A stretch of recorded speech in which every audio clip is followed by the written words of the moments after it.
A black nurse entered the wrong car, not knowing it belonged to a Korean mafia boss. She was already gone before the door closed. Not dead, not taken, just gone. The way a person goes when the world has asked too much of them for too long and the body finally stops pretending it can keep up. The rain was coming down like it had a grievance, and in the backseat of a car that was never hers, in a city that didn't care, Amara slept. The man beside her didn't move. He just watched her, still as a held breath. Dark eyes carrying the particular weight of someone who has survived things that would have ended other people, and who knows it, and finds no comfort in the knowing. She had no idea where she was. She had no idea who he was. And somewhere in the space between those two facts, so something neither of them had planned for was already beginning. Welcome back to another powerful story, my beloved listeners. Kindly tell me where you're watching from and what time it is where you're at.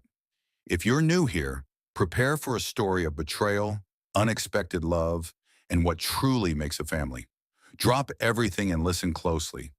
This tale of heartbreak and redemption might just change how you view love and family forever. Now, let's go back to the beginning. Let's go back to the rain. The city had a particular cruelty it reserved for people who had already given everything. It wasn't a dramatic cruelty. It wasn't thunder and lightning in the kind of storm that at least has the decency to feel significant. It was just relentless, low-grade, unromantic rain, the kind that soaks through your jacket in 30 seconds and fills your shoes by the time you crossed a parking lot and makes the whole world smell like wet concrete and exhaustion. Amara stepped through the hospital's sliding doors at 11:47 on a Thursday night, and the rain greeted her the way it greets everyone who has nothing left. Without ceremony, without mercy, without the slightest interest in what kind of day she'd had. And she had had a day. 12 hours and 19 minutes, 2 emergency admissions in the first hour that had set the tone for everything that followed, a pediatric case in the afternoon that she was still carrying behind her sternum, the way certain cases attach themselves to you and refuse to let go, regardless of how many times you've told yourself that detachment is a professional necessity. A family in the evening who had needed someone to absorb their grief, and who had found her, and who had spent 40 minutes in a hallway outside a room she could do nothing more for, and she had stood there and received every word of it because that was what the moment required. 12 hours and 19 minutes of being necessary, and now the rain, and her shoes that had been uncomfortable since hour 4, and a phone screen showing a black sedan idling in the pickup zone, license plate ending in 7, waiting to take her home to the apartment she hadn't properly inhabited in 3 days because the shifts kept coming and the city kept needing her, and she kept saying yes because saying no had never felt like something she was entitled to. She pulled her bag over her head, a useless gesture. She knew it was useless before she made it. Hey, she made it anyway because when you are that tired, even useless gestures feel like a form of agency. She ran. Her sneakers found every puddle between the hospital entrance and the car with the accuracy of someone who was being specifically targeted. Her braid came loose somewhere in the middle distance. By the time her hand closed around the door handle of the black sedan, she was soaked through in the particular way that means it doesn't matter anymore. The damage is done. There is no version of this evening in which she arrives home dry. She yanked the door open and threw herself inside. The warmth hit her like a physical thing, like being caught, like something she didn't have a word for because she was too tired to access her vocabulary properly. The seats were leather, softer than anything she'd sat on in recent memory, and the interior smelled like sandalwood and cedar, and something darker underneath that she registered without identifying. The way you register a sound in a room before you've turned to see what made it. She exhaled, the full-body exhale of someone releasing a breath they've been holding for 12 hours and 19 minutes. Riverside Commons, she said, already reaching into her bag for her earbuds. The complex near the bridge. I don't care how long it takes. I might be asleep before we hit the first light. She wasn't wrong about that. She was asleep before they hit the first light, before she had her earbuds untangled, before she had registered the quality of the silence in the car, which was different from the silence of a rideshare driver politely ignoring a passenger. Before she had noticed the partition between the front and back seats, which was tinted and complete and not a feature of any rideshare vehicle she had ever occupied, before she had noticed the man sitting beside her. His name was Soo-hyun, and he had not moved since the moment she threw herself into his car, which was the same moment his hand had moved toward the concealed holster beneath his jacket and then stopped, suspended somewhere between instinct and assessment, because the woman who had just invaded his vehicle was already talking, already giving an address, already reaching for something in her bag with the distracted efficiency of someone running through a checklist of getting home tasks. And she was not looking at him. She was not looking at him at all. He sat perfectly still. In the driver's seat, Dae-hyun had gone rigid. His hands were on the wheel, and his eyes were in the rearview mirror, and his entire body was communicating a single question without words. The way that people who have worked together for 11 years communicate things without words. Soo-hyun answered the question with 2 words, spoken very quietly in Korean. Just drive. Dae-hyun drove, and Soo-hyun turned his attention to the woman who had fallen asleep against his shoulder with the absolute, unself-conscious thoroughness of someone whose body had simply overridden every other system and demanded rest. And he considered her with the same deliberate, unhurried attention he brought to every situation that required understanding before it required action. She was young, late 20s probably, wore dark skin that caught the ambient light of the city moving past the windows and held it in a way that was striking even in the shadows of the car's interior. There was a hospital badge clipped to her scrubs, slightly askew, and he could read it without leaning closer. Memorial General. Registered nurse. A small photo that matched the face now resting near his shoulder, though the photo caught her in a moment of careful professional composure that the sleeping face did not share. The sleeping face was simply a person, unguarded, unperforming. Whatever armor she wore in her waking life, she had no access to it now. There was a stain on her sleeve that was almost certainly medical in origin. Her hands were still wrapped around the strap of her bag, even in sleep, fingers curled with the unconscious grip of someone who had learned not to let go of things. There were dark circles under her eyes that spoke not of one difficult night, but of a sustained structural exhaustion. The kind that accumulates over months and doesn't respond to a single good night's sleep. Not a threat, not a plant, not a setup, not anything his world typically sent through the door of a vehicle, because his world was not in the habit of sending exhausted nurses in damp scrubs when it wanted to deliver a message. Just a tired woman who had made a mistake. He was supposed to be meeting a contact. The contact was 17 minutes late, which was its own message, the kind that would require a response he was already composing. He had been sitting in this car composing that response when she had appeared, and now his contact was still unaddressed, and the response was still unwritten, and there was a stranger using his left shoulder as a pillow. He had been in more inherently dangerous situations. He had navigated all of them with a clarity of purpose that people who worked with him described, in careful, respectful language, as extraordinary. He was not, by any measure he had ever applied to himself, a person who lost clarity. And yet, he sat with his hands still in that suspended position, somewhere between his jacket and the holster beneath it, and he did not move, and the car moved through rain-slick streets. And the woman slept, and Soo-hyun experienced something he had not experienced in a very long time, and did not immediately have the correct word for. It was the specific, disorienting sensation of being treated like an ordinary person. Not feared, not assessed, not handled with the careful, watchful deference that everyone in his life extended to him, even the ones who cared about him, even Da-hyun, who had known him since they were both younger and less careful people.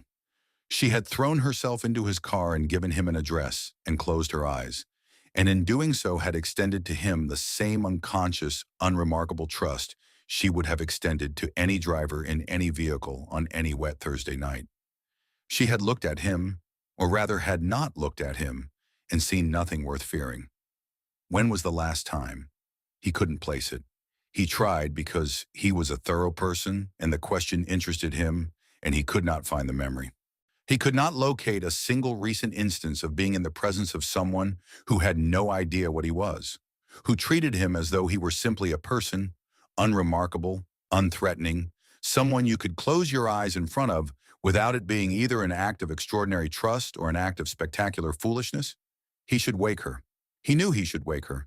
The reasonable, efficient course of action was to wake her, explain the misunderstanding, have Dae-hyun take her to her actual rideshare, or simply to her address, and return to the business of the evening, which was still unfinished and growing more complicated with every passing minute. He didn't wake her.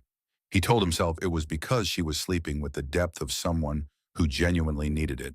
Iron waking her felt unkind in a way he couldn't immediately justify overriding. He told himself it was because he needed a few more minutes to assess the situation before deciding the cleanest way to resolve it. These were not untrue things. They were simply not the complete truth. The complete truth was that he was curious. Curious about this woman, about the particular quality of her fearlessness, which was not the performance of fearlessness, but the real thing, the kind that comes not from an absence of danger awareness, but from a life that has given you so many things to manage that danger has simply had to take a number. About what she had been through in that hospital today, what the stain on her sleeve represented, what case had put those specific dark circles under her eyes, about who she was when she wasn't asleep.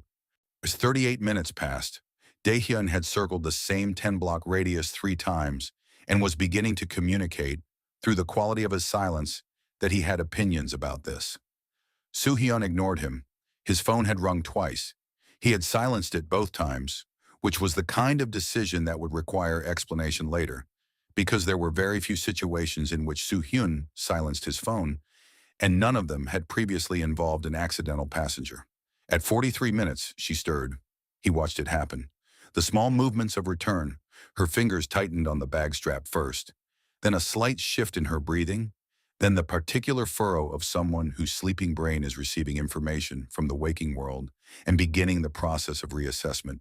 Her eyelids moved. Twice. 3 times. And then they opened. He watched her eyes focus. Watched the moment of ordinary morning confusion. Where am I? What time is it? Why is my neck at this angle? Give way to something else entirely, to a series of recognitions that moved across her face with remarkable speed. The car, not her apartment, the window, moving. She was in a moving car. The leather seats, too soft, too expensive.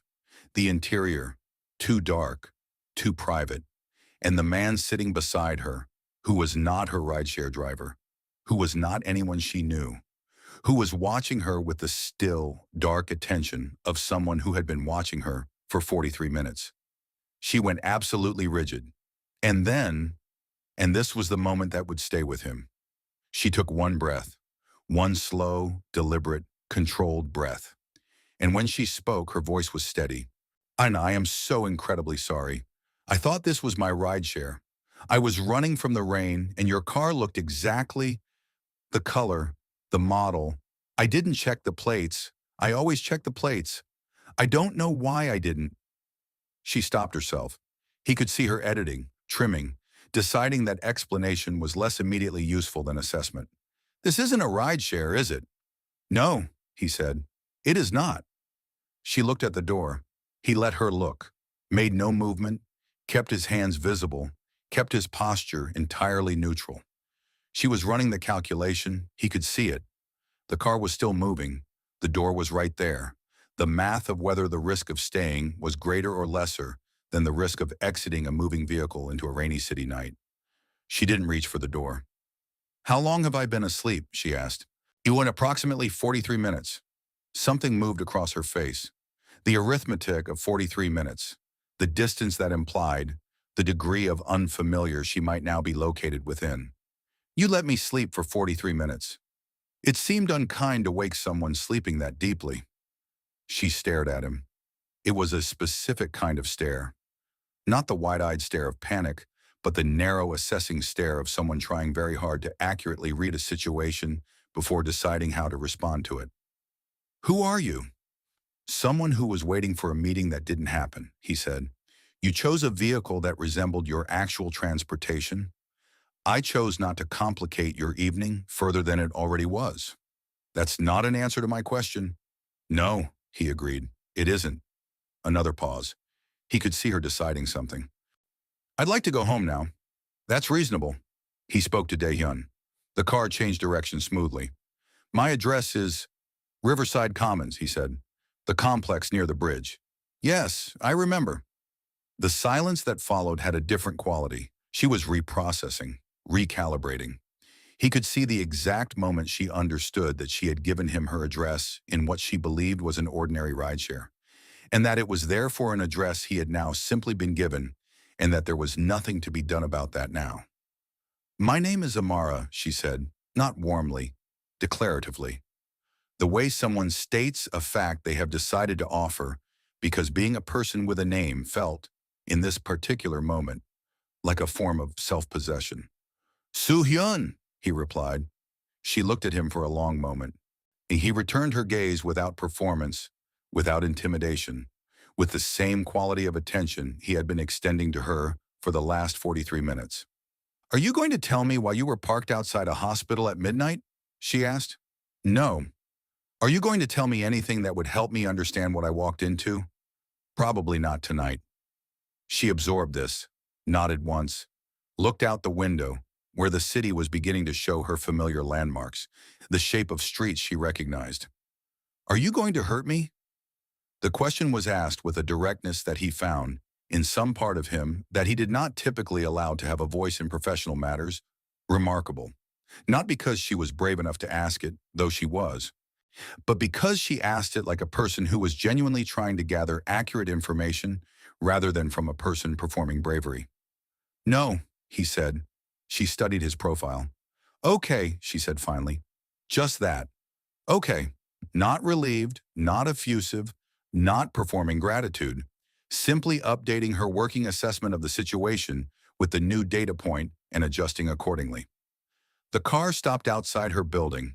She looked at it for a moment through the rain-streaked window. Then she looked at him. Thank you, she said, for not waking me up. Even if this whole situation is... She paused.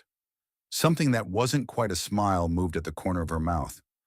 I don't even have a word for what this whole situation is. Get some rest, he said. She opened the door. The rain came in. She stepped out onto the wet sidewalk and then turned back one more time, standing in the downpour, looking at him through the open door with those same steady, assessing eyes. Check your plates, he said. Every time. Not every car that looks right is the right car. She held his gaze for 3 seconds. Then she closed the door, and the BMW pulled away into the rain, and Soo-hyun watched through the rear window as she stood on the sidewalk for a moment, not moving, looking at the space where the car had been. Then she turned and walked into her building, and something that Soo-hyun would not name for several weeks settled quietly into the space behind his sternum and made itself at home. She told herself she would not think about it. She thought about it constantly. She was precise about this with herself, at least. She didn't pretend she wasn't thinking about it. She didn't construct elaborate justifications for why reviewing the events of Thursday night repeatedly, in the quiet moments between patients and in the 40 minutes before sleep and in the shower on Sunday morning, was something other than what it was. She had always preferred honesty about her own interior weather. It was the only place in her life where she permitted herself not to be efficient.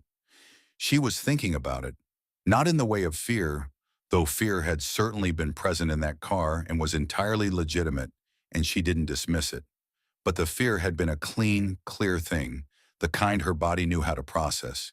She had named it, assessed it, determined that it was not, ultimately, borne out by the evidence, and filed it appropriately. What she could not file was everything else. The quality of his stillness, the way he had answered her questions, not all of them, not fully, but with a precision and a lack of deflection that she found herself returning to. He hadn't lied to her. She was fairly certain of that. He had declined to explain things, which was different. He had told her he was waiting for a meeting. He had told her she was not going to be hurt. He had told her to check her plates. He had let her sleep for 43 minutes in his car without waking her, which was either the most threatening or the most considerate thing anyone had done for her in recent memory, and she could not decide which, and the inability to categorize it was driving her, quietly and persistently, to distraction. She told her coworker Priscilla that she'd had a weird rideshare experience. Priscilla asked if she'd given the driver 1 star. Amara said yes, which was a lie because she hadn't rated anything, because there had been nothing to rate in the app, because the car had never been in the app at all. She didn't tell her mother. Her mother would have driven 3 hours to collect her personally and installed additional locks on her apartment door and possibly hired someone to walk her to and from the hospital, which was not a manageable outcome. She didn't write about it in her journal, which had been her repository for every significant thing that had happened to her since she was 17. This one she kept separate, kept it in the particular interior space she reserved for things that were too unresolved to put into words, where they would sit and wait for her to understand them well enough to name them. On the fifth day, a card appeared at the hospital's front desk. The charge nurse handed it to her with the expression of someone who found it slightly unusual, but not unusual enough to be alarmed. White card, no envelope. Her name written on the front in handwriting that was clean and precise and distinctly European in its letter formation, the kind of handwriting that comes from a specific education rather than a natural inclination. She took it to the break room before opening it. Inside, 2 lines, a phone number, and below it, in the same precise hand, if you're willing to have a conversation. Say shut, she sat with it for a long time. The break room was empty. The hospital sounds moved around her. The intercom, or the wheels of a medication cart in the corridor, voices at a distance doing the specific work of keeping people alive. She sat with the card in both hands and had a conversation with herself that she did not allow to be quick or easy. There were many reasons not to call. She could list them efficiently, and she did, in the same ordered way she approached any clinical assessment. Unknown identity, unknown motives. A man who had been waiting outside a hospital at midnight with a tinted partition in his car, and an associate who drove without needing to be told where, and who communicated with him in Korean, and who had looked at her in the rearview mirror with the expression of a person deciding things about her she would have preferred to weigh in on. These were data points. They were not ambiguous data points. For they pointed in a direction that every reasonable part of her recognized clearly. And yet, she had looked at him. She had looked at him in that car with the full force of attention she brought to situations that required accurate assessment, and what she had seen had not resolved into the shape she expected. The stillness was real, and the control was real, and the danger that lived inside both of those things was real. But there had been something else, something in the way he'd answered her, the way he'd said no when he meant no, and not yet when he meant not yet, and something that was almost gentle when he told her to rest. The card sat in her jacket pocket for 3 days. She called on the 4th day. It was a Tuesday morning, 7 a.m., 2 hours before her shift. She was standing in her kitchen with coffee she hadn't yet drunk, and when she picked up her phone before she had fully decided, the way you sometimes make the true decision with your hands before your mind catches up, and she dialed. He answered on the second ring. "I wasn't sure you'd call," he said. "I wasn't sure either," she said. "I'm still not sure it's a good idea." "That makes 2 of us." She almost laughed. It was the last response she'd been bracing for, and the surprise of it loosened something in her chest that had been tight since Thursday. "Then why the card?"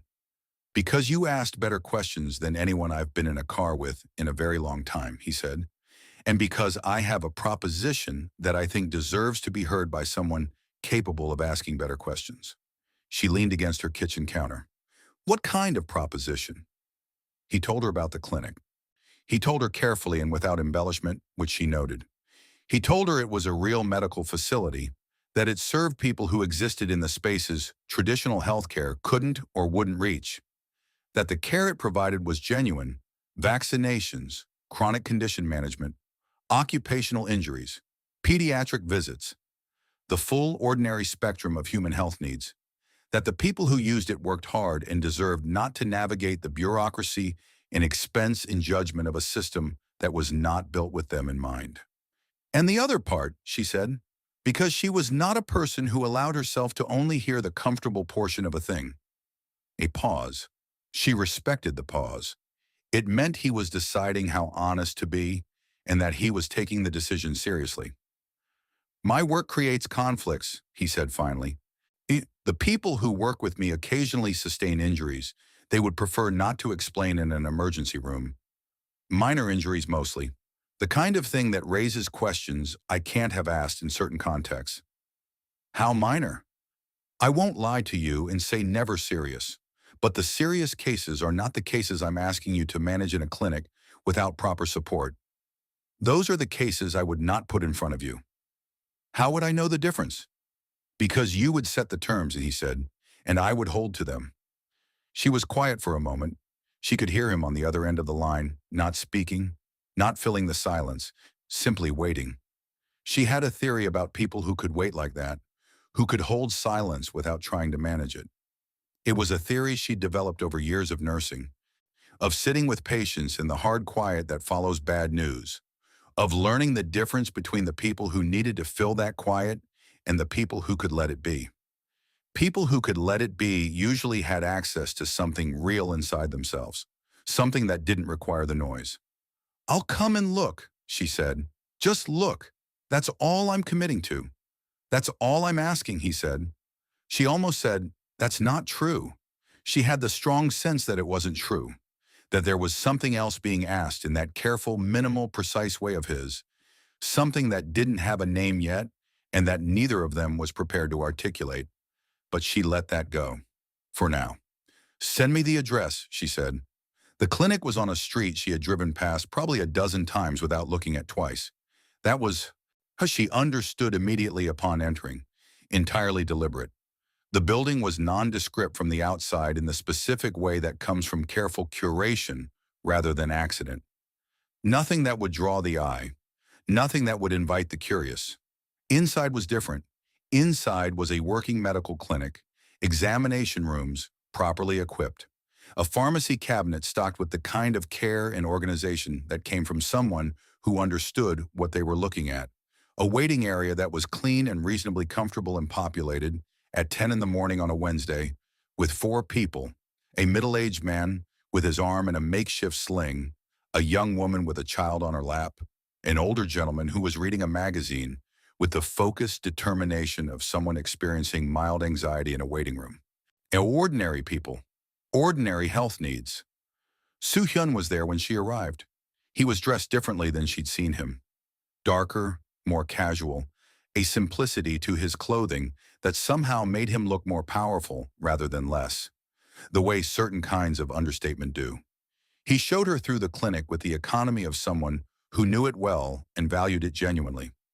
He introduced her to the small staff, 2 medical assistants, a pharmacist who came 3 days a week, a receptionist who had been there since the beginning, and who looked at Amara with the kind of careful, measuring attention that people reserve for things that might change the environment they have built. What are you looking for? She asked. When they were in his small office at the back and he was making tea with the focused attention he seemed to bring to everything. I told you, someone with skill and you told me what you need professionally. I'm asking what you're looking for. In me specifically. You could have hired someone with twice my experience and existing contacts in whatever world this operates in. You didn't. You tracked down the woman who fell asleep in your car. Why? He placed a cup in front of her and sat across the desk. He did not answer immediately, and she appreciated that too. It meant the answer would be real. When you woke up in my car, he said, and understood the situation, you made a choice in about 3 seconds that most people would not make. What choice? To assess rather than react. He held her gaze. You were afraid. Now I could see that. You had every right to be afraid, and you knew it, and you were. And you put the fear to one side, and you asked questions. That's rare. That's rarer than any clinical qualification. She sat with that. What are your conditions? He said. It wasn't a question. He had been expecting conditions, she realized. He had expected her to have them ready. If someone comes in with a life-threatening emergency, I call an ambulance. Non-negotiable. No discussion. No weighing the complications. I call. Agreed. If I discover this clinic is being used for something that causes harm, I walk away. No notice. No negotiation. Agreed. And you don't lie to me about anything related to my work here. You can decline to tell me things. You can tell me that something isn't mine to know. Ankur, but you don't construct a version of events and present it to me as truth. This one he held for a moment longer. She let him hold it.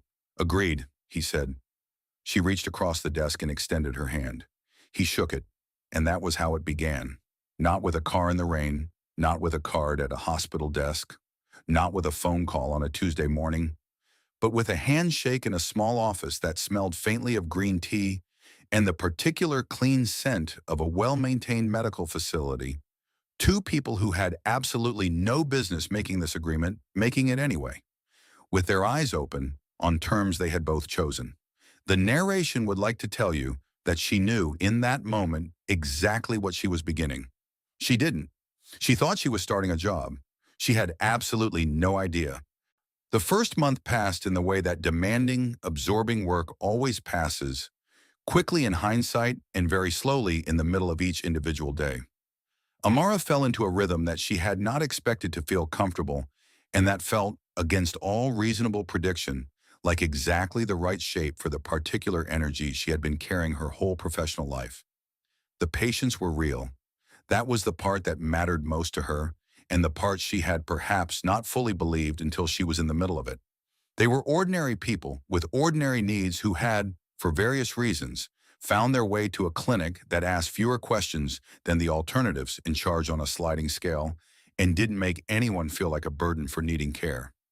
She treated ear infections and monitored blood pressure and administered vaccinations and sat with a 70-year-old man while he told her about the pain in his knee that he'd been ignoring for 8 months because he couldn't afford the appointment to have it seen to.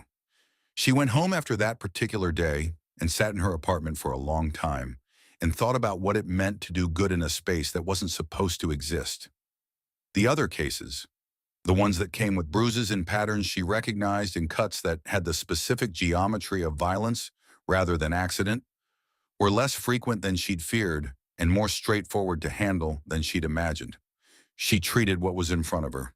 She asked the questions that were medically necessary and not the ones that weren't, because she held the line she had drawn and found that it held. She saw Soo-hyun most days. This was perhaps inevitable given the size of the operation and the degree of his involvement in it. But she found herself thinking, in her more honest moments, that inevitable was not quite the right word. He made reasons. She noticed that. He appeared in the clinic at times that corresponded with her shifts in ways that could be coincidence, but began, after the third week, to strain the statistical definition of coincidence. He brought her lunch once. Without announcement or explanation, a container from a restaurant she had mentioned in passing 2 weeks earlier left on her desk while she was with a patient. No note attached. She stood looking at it for a full minute before she opened it. She didn't thank him out loud. She looked at him across the clinic later that afternoon and held his gaze for 3 seconds. And he looked back at her with that quality of contained, total attention that she was beginning to recognize as his particular form of presence. And neither of them said anything. And the moment passed, and they both continued doing their jobs. The conversation started professionally. They always started professionally. A question about a patient file, a supply inventory issue, a logistical coordination matter. And then, with a consistency she stopped pretending to find surprising, the conversation would drift into other territory, into the kind of territory that doesn't have a professional justification. He told her one evening when they were both still in the clinic, well past closing, about his mother. Not a great deal. He was not a person who offered a great deal unprompted, but he told her that his mother had been the kind of person who believed that music was essential to a properly lived life, and that she had insisted on this belief in an environment that did not consider it relevant, and that she had been right. That she had died when he was young enough that he could not hear certain songs without accessing a grief he otherwise had no way to reach. Amara told him about her brother, about the accident when she was 23 that had put him in intensive care for 11 days and had been, she understood only in retrospect, the event that had fully crystallized her decision to go into nursing. That she had sat by his bedside and watched the nurses and understood something about what it meant to translate skill into care, action that she had never looked at her work the same way since. He listened to her the way he listened to everything, fully without interruption, without preparing his own response while she spoke. She had met very few people who listened like that. It was, she thought, and did not say, one of the most intimate things you could do. She maintained the professional boundary with careful, daily intention. She named it to herself each morning. She was aware of what was building, the way you are aware of a storm front on a clear day. You can read it in the pressure, in the particular quality of the air. She was aware and she was deliberate about it, and she told herself that awareness and deliberateness were sufficient, that you could know a thing was happening and still choose not to let it arrive. She was wrong about that. But the understanding of how wrong she was would not come until a Tuesday evening in November, when the door of the clinic opened and everything changed. She was alone in the clinic. The last patient had left 40 minutes ago.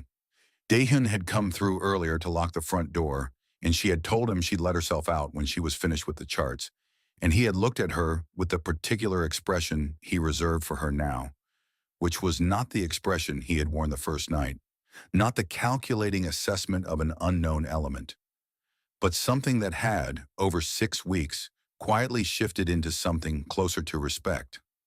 She was 3/4 through the charts when she heard the door, not opened, forced, when the specific sound of a door being pushed past resistance by someone who does not have the leisure to be careful about it. She was on her feet before the thought was fully formed. Daehyun came through the door moving fast, his arm around Soo-hyun, and there was blood. There was too much of it. On Soo-hyun's shirt, soaking through the dark fabric in the particular way that means a wound is still active. On Daehyun's hands, which were pressed against Soo-hyun's side, with the focused pressure of someone who knows exactly what they're doing and is doing it at the limits of what it can accomplish. Amara's training moved through her like a current. She was across the room. She was directing them toward the examination table. She was already assessing the location of the visible wound, the rate of saturation on the shirt. It's the color in his face which was wrong, too pale, the controlled set of his features that told her he was managing pain with the same discipline he brought to everything else. "What happened?" she said. Not asked, said. Clinical and flat and exactly what the moment required. "Ambush," Daehyun said. His voice was tight. "Outside the restaurant. 2 shots before we could move." She was already cutting away the shirt. 2 wounds, one in the shoulder, one in his side. The shoulder she could manage. The side was the problem. She ran the arithmetic fast and it did not come out the way she needed it to. She reached for her phone. His hand closed around her wrist. "No," he said. She looked at him. His eyes were fully present, fully focused. Whatever it was costing him to maintain that focus written in the tension around his jaw and nowhere else.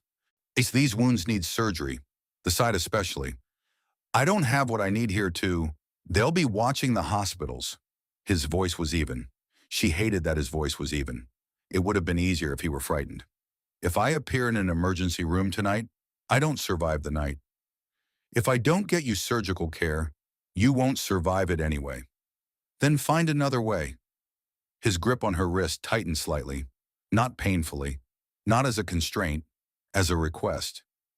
"You told me you would find a way. In the hardest situations, you find a way. I watched you do it for 6 weeks. Find one now." She looked at him for a moment that felt longer than it was. Then she made a decision. "Daehyun," she said, not looking away from Soo-hyun, "I need you to make a call for me. There's a woman, her name is Dr. Yolanda Ferreira. I'm going to give you a number. You tell her Amara sent you. You tell her it's now. Those exact words, she'll understand." Daehyun already had his phone out. Amara turned back to Soo-hyun and began the work of keeping him stable, and she pushed everything else down below the place where it would interfere with her hands. But it was there, underneath the training and the efficiency and the clinical focus that she was genuinely proud of. It was there. The full, clear, undeniable knowledge that she was fighting for him. Not managing a patient, not fulfilling a professional obligation. Fighting, with everything she had. Because the alternative was not something she knew how to hold. This was the moment the boundary ceased to exist. She didn't choose for it to cease. She didn't make a deliberate decision in either direction. She simply found, and in the middle of an emergency, that it was already gone, that it had perhaps been going for weeks, quietly without her full permission, the way important things sometimes insist on happening, regardless of whether you've authorized them. She worked. She kept him stable, and she talked to him because she knew better than to let him drift, and she watched his face, and she told him to stay with her. And he did. Dr. Yolanda Ferreira arrived in 18 minutes. She was 63, small with close-cropped silver hair, and the hands of someone who had spent 30 years in operating rooms, which is to say perfectly steady, entirely without drama. She looked at the scene with the expression of someone who has seen worse and knows it and is already calculating what needs to happen. "When you said a favor," she said to Amara, setting down her bag, I assumed you meant a reference letter." "I know," Amara said. "Is he going to let me work on him?" "Yes," Soo-hyun said from the table. Yolanda looked at him for a moment. "Good. Then let's start. There is a specific kind of waiting that has nothing to do with patience. It is not the waiting of a person who trusts that things will resolve. It is not the waiting of someone who has done what they can and released the rest. It is the waiting of a person who has given everything they possess to a single outcome and now sits in the aftermath of that giving, hollow and alert, too emptied out to do anything but remain present in case presence is somehow still required." Amara sat outside the room in a chair that was not designed for the length of time she occupied it, and she waited. The surgery took 4 hours and 11 minutes. She knew because she watched the time with the focused attention of someone who has discovered that watching the clock is the only form of control available and has decided that control in any form is better than none. Inside the room, she could hear Yolanda working. Occasional instructions to Daehyun, who had been conscripted as a surgical assistant on the basis that he was present and had demonstrated under questioning that he would not lose composure. Occasional sounds that Amara's training allowed her to identify and file without letting them become anything other than information. She did not let herself think about outcomes. She had enough clinical experience to know what thinking about outcomes did to the quality of the waiting, and the quality of the waiting was the only thing she could actually manage right now. So she sat, and she counted minutes. And she listened to the city outside, which was doing what cities do, which is to say it was continuing, indifferent and ceaseless. While inside this building, the only thing that mattered to her in this particular moment hung in a balance she had no power over. She noticed the thought. The only thing that mattered to her. She let it sit without examining it. The way you sometimes let a diagnosis sit before you say it aloud, because saying it aloud makes it real in ways that change what comes next. At 4 hours and 11 minutes, the door opened. Yolanda came out pulling off her gloves with the crisp efficiency of someone who has completed a task to their own satisfaction. She looked tired in the way of someone who has done difficult physical and cognitive work for an extended period, but her face held a particular quality that Amara, over years of watching this woman, had learned to read as the aftermath of work that went well. "He's stable," Yolanda said, sitting down in the chair beside her. "The shoulder will require time and physical therapy. The side was the concern, but the concern is managed. There is no permanent damage. He will be in pain for longer than he'll admit to, and he will require monitoring, and he will almost certainly be a difficult patient." Amara exhaled. It was the exhale of 4 hours and 11 minutes of held breath, and it came from somewhere deeper than her lungs. She felt it in her hands, which had been very still and which now trembled slightly, and she pressed them together in her lap and held them there. "Thank you," she said. The words were inadequate. She knew they were inadequate, and she offered them anyway because they were what she had. "Don't thank me yet," Yolanda said. "We're going to talk." Amara looked at her. "Not a scolding," Yolanda said, her voice gentling slightly. "A conversation, the kind I should have had with someone a long time ago and didn't, and spent some time regretting the absence of." She settled back in her chair, crossed her feet at the ankle, looked at the middle distance the way people do when they are about to say something they have carried for a while. "How long? How long what? How long have you known that what you feel for that man is not professional?" Amara opened her mouth to redirect the question. Yolanda raised a hand. "I watched your face for 4 hours, Yolanda said. "I have been in operating rooms with a great many people over a great many years. I know the difference between someone doing their job and someone fighting for someone they love. You were doing both tonight and doing them beautifully, but the second one was visible to anyone paying attention." She paused. "I was paying attention." Amara was quiet for a moment. Outside, a car moved through a puddle on the street. The sound of water displaced and settled. "I don't know exactly when," she said finally. It wasn't a single moment. It was more like accumulation, like rain that collects drop by drop until suddenly there's too much of it to pretend it isn't there.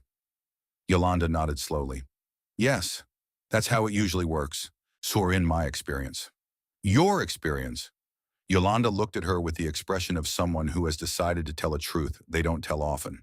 I was married for 31 years to a man who lived in the same kind of world your man lives in. Different context, different city, same shadows, same silences he brought home that I learned not to try to fill, same quality of danger that lived around the edges of every ordinary day. She paused. I want you to understand, I am not telling you this to romanticize it. It was not always easy. There were years that were very hard. There were nights I lay awake and held conversations with myself about the life I had chosen and what it was costing. How did you manage it? I stopped trying to separate the man from the world he lived in, Yolanda said. I had spent a long time trying to love the version of him that existed in our kitchen on Sunday mornings and hold at arm's length the version that existed in the other hours. And one day I understood that this was not love. This was curation. And curation is exhausting, and it is not fair to either person. She looked at Amara steadily. I decided to love him whole, all of him. The parts that were easy and the parts that were complicated and the parts that I didn't fully understand and perhaps never would. And then the love became real in a way it hadn't been before, because it was honest. Amara sat with this. He died at 77, Yolanda continued, in his sleep, in the bed we had shared for 3 decades, peacefully, which is not something I had always believed would be available to us. Her voice held something that was not grief exactly, but the quieter thing that lives on the other side of grief after time has done its work. I would not change a single year, not the hard ones, not the frightening ones, not the ones where I questioned everything, because the sum of it was a life that was genuinely, fully lived, with a person I knew completely and who knew me. I'm scared, Amara said. It came out simply without performance. I don't say that easily. I know you don't. It's not the danger exactly. I've been doing high-stakes work my whole career.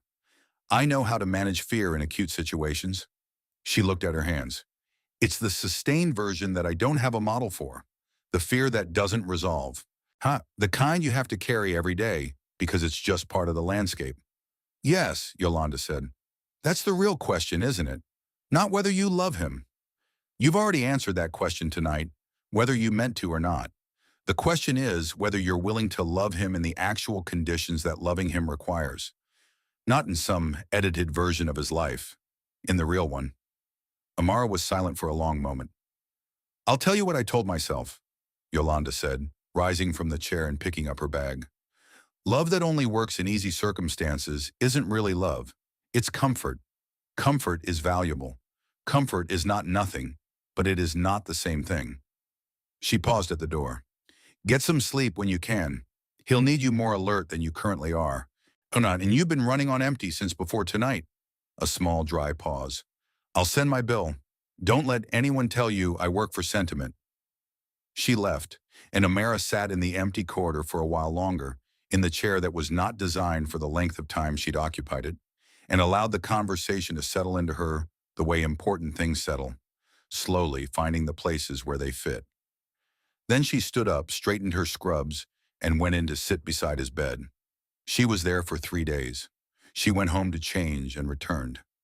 She slept in the chair beside his bed in increments, waking regularly to check his monitors, to assess his color and breathing, to ensure the variables were moving in the right direction.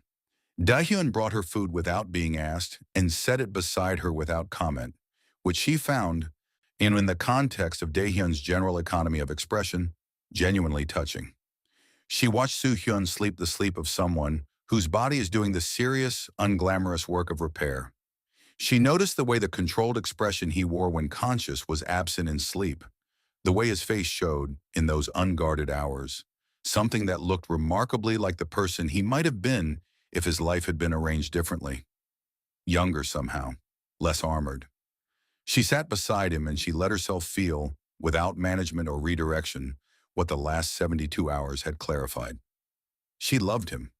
She let herself know it with the full weight of the word, not as a premonition or a hypothesis, but as a fact. What arrived at through evidence and time in a 4-hour surgery that had stripped away every pretense she had been maintaining about the nature of what she was doing here. She loved him, and it was inconvenient and complicated, and it did not resolve neatly into anything she had planned for her life. And she loved him anyway, in the whole and honest way that Yolanda had described, the way that doesn't try to select the acceptable portions and put the rest aside.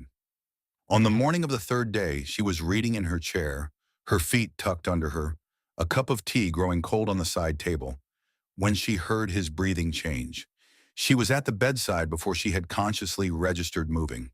His eyes opened, slowly, the way eyes open after a long time under. Finding focus gradually, calibrating. His gaze moved around the room, identifying, locating, and then it found her. "You stayed," he said. His voice was rough and low from disuse, from the anesthesia still working its way through his system. "Yes," she said. A pause.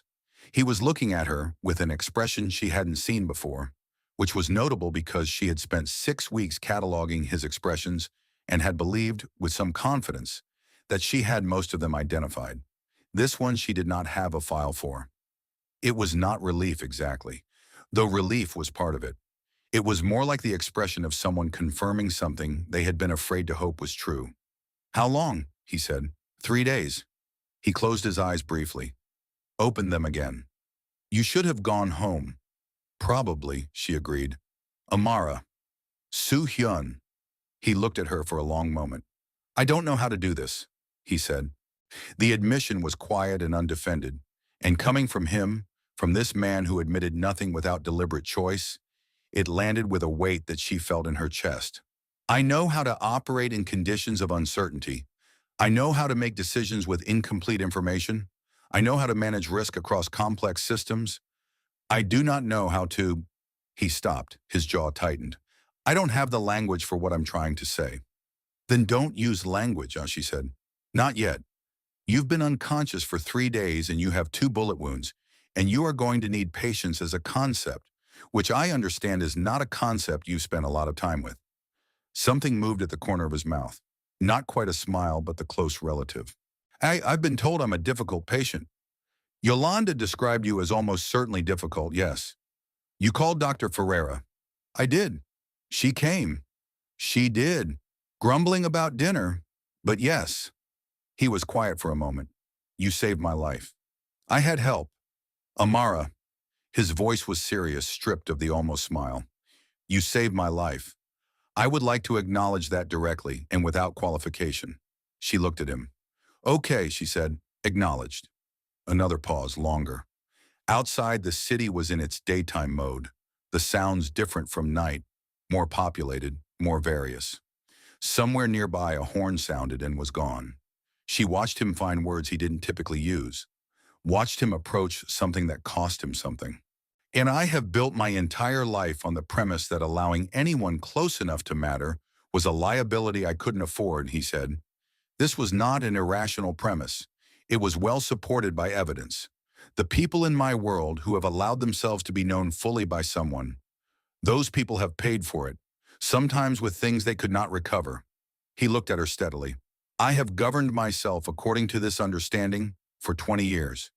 And then you threw yourself into my car and fell asleep. And somewhere in the 43 minutes that followed, I made a decision I didn't fully understand. And I have been understanding it more fully every day since."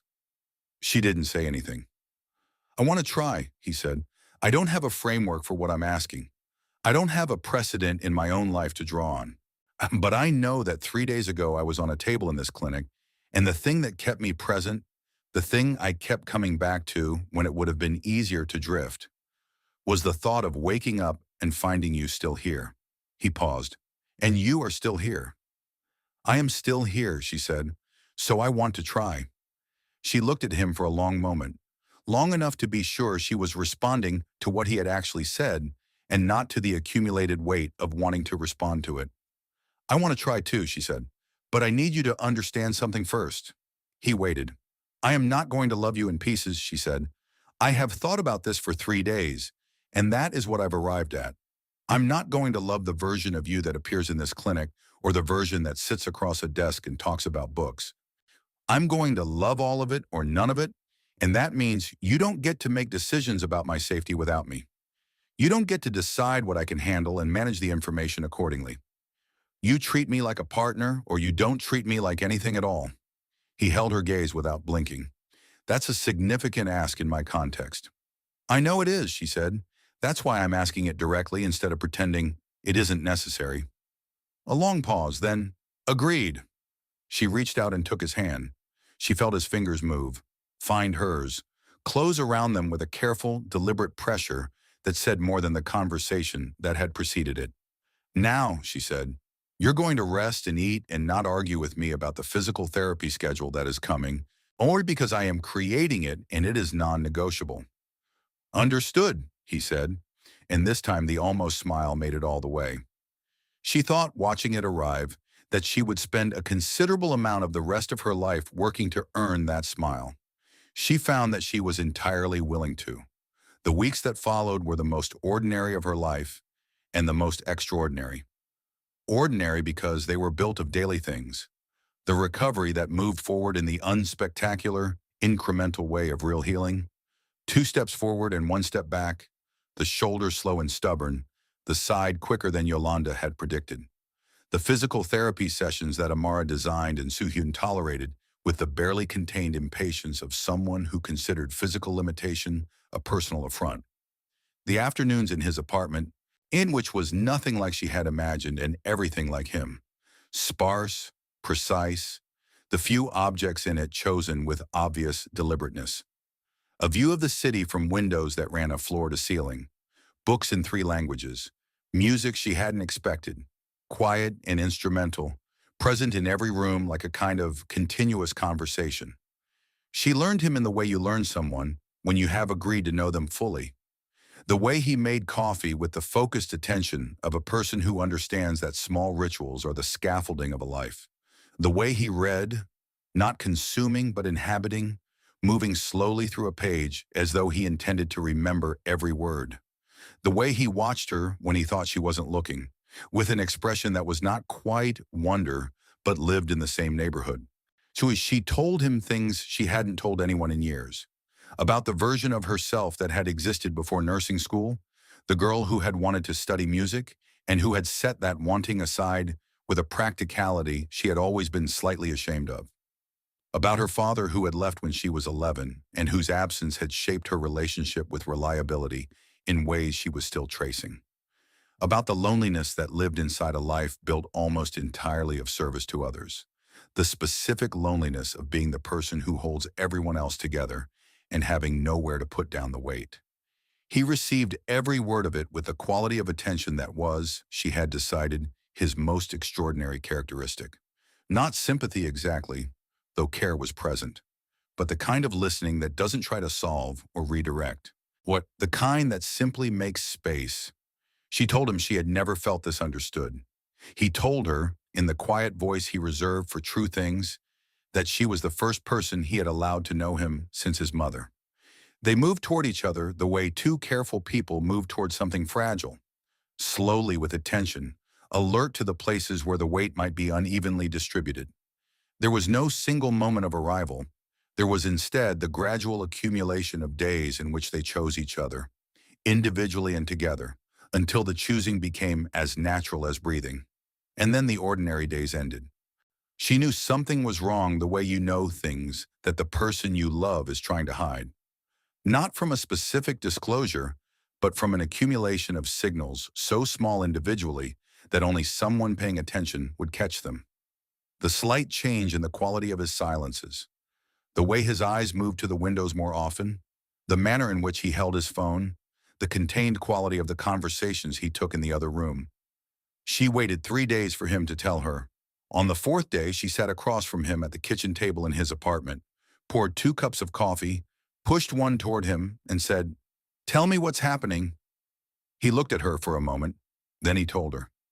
There was a family, he said, a rival organization with which his had maintained an uneasy equilibrium for several years. It's the kind of equilibrium that lives on managed tension rather than actual resolution. This family had been patient, had been watching, had identified, in the months since he'd brought Amara into his world, a variable they had not previously had access to. Her. They had been watching her for 3 weeks, he said. They knew her schedule at the hospital. They knew her address, which she had given him in a rainy pickup zone without knowing it would ever be relevant. They knew Priscilla's name and her mother's name, and the coffee shop she used on Wednesday mornings. They had built a file on her with the thoroughness of people who intended to use the file, and they intended to use the file. She sat with this information. "How long have you known?" she said. "4 days." She nodded. Or 4 days of silences and window watching and phone calls taken in other rooms. "You were going to tell me." "Yes." "When?" "When I had a solution to offer alongside the problem." His voice was steady, but she could hear, underneath it, the thing that steadiness was containing. "I didn't want to give you fear without something to do with it. We talked about this," she said. "We agreed. I'm your partner, not someone you protect from the weather." "I know." He looked at her. "I am not perfect at this. I am learning." She held his gaze. "I know you are. I'm not angry. I need you to understand that withholding things to protect me, even with good intentions, is a version of the same instinct that kept you alone for 20 years. And I need you to practice telling me things before you have the solution, not after." "What during?" "I understand," he said. "Good." She folded her hands around her coffee cup. "Now tell me what the options are." He was quiet for a moment. She could see him recalibrating, adjusting to the reality of what partnership actually required of him in practice as opposed to in principle. She watched him do it and found that she loved him more for the visible effort of it, for the fact that it didn't come easily, and he was doing it anyway. "There are two options," he said. "The first is that I respond in the manner my world expects and understands. I remove the threat directly. It would be effective. It would also require me to become something in the process that I am no longer certain I want to be." He paused. "The second option is that I remove myself, restructure what exists here in a way that can function without me at its center. A transition what needs to be transitioned, an exit, take you somewhere they have no investment in looking." She looked at him carefully. "The second option means giving up everything you've built." "Yes." 20 years of work. "Yes." "And you're presenting it as an option, meaning you would actually consider it." He looked at her with the expression she now had a full file for, the one she had first seen in the car, and misidentified and now understood completely. The one that was not quite vulnerability and not quite hope, but the specific look of a man who is placing something very important in someone else's hands and watching to see if they will hold it. "I am not presenting it as a consideration," he said. "I am presenting it as a preference. If you are willing." The kitchen was quiet. Somewhere outside, the city offered its ambient testimony, indifferent as always to what was happening inside any individual window. She looked at the man across the table, at the coffee growing slightly cold between his hands, at the quality of waiting that he was extending to her now. She thought about everything Yolanda had said, about loving someone whole, about the years that were hard and the years that were frightening, and the man who died at 77 in a shared bed after a life that was genuinely, fully his. She thought about a rainy Thursday night and a door she had opened without looking. "It won't be quick," she said. "Something like what you've built, you can't walk away from it in a week without leaving damage behind. People who depend on it, structures that need to be managed down rather than simply abandoned." 3 months, he said. "And if done carefully and with attention to everyone it affects." 3 months. "And you've thought about where we go?" "Somewhere quiet, somewhere neither of us has a history, somewhere we could build something that belongs to us and not to what came before." She was quiet for a moment. "I have a condition." "Of course you do." The almost smile at the corner of her mouth was real. "The clinic stays. It doesn't close. You make sure it's structured to survive without you, and you make sure it's properly funded for at least 5 years. Those people, already done," he said. "That was the first decision I made when I began thinking about this. The clinic is separate from everything else. It will continue." She looked at him. "You planned for that." "The moment I understood I was considering this, yes." He held her gaze. "Those people deserve continuity of care. You built something real there. I'm not dismantling it. She set down her coffee cup, stood up, walked around the table to where he was sitting. He looked up at her, and she saw again the things she had seen in the car, in the clinic, in the chair beside his hospital bed. The person underneath the architecture, the man who had been waiting, perhaps without knowing it, for someone to see him clearly enough to choose him anyway. She took his face in her hands. 3 months, she said. He covered her hands with his. 3 months. And then we figure out what comes next. Together, he said. It was a simple word. He said it like a decision. Together, she agreed. She pressed her forehead to his, and the city moved outside the window, and the clock on the kitchen wall did what clocks do.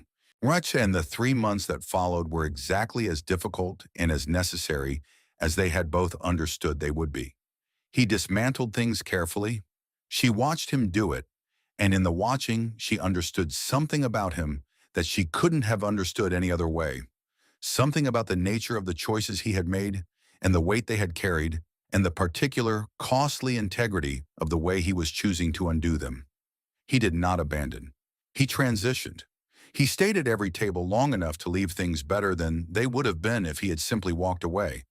And the cost of that was visible in the mornings and the evenings, but he bore it without complaint and without deflection, and she stood beside him while he did.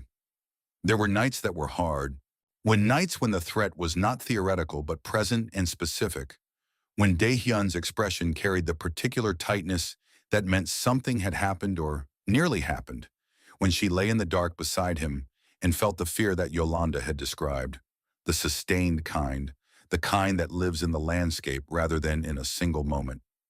She carried it. She found she could carry it, not without cost, but without being reduced by it, which was what she had always feared.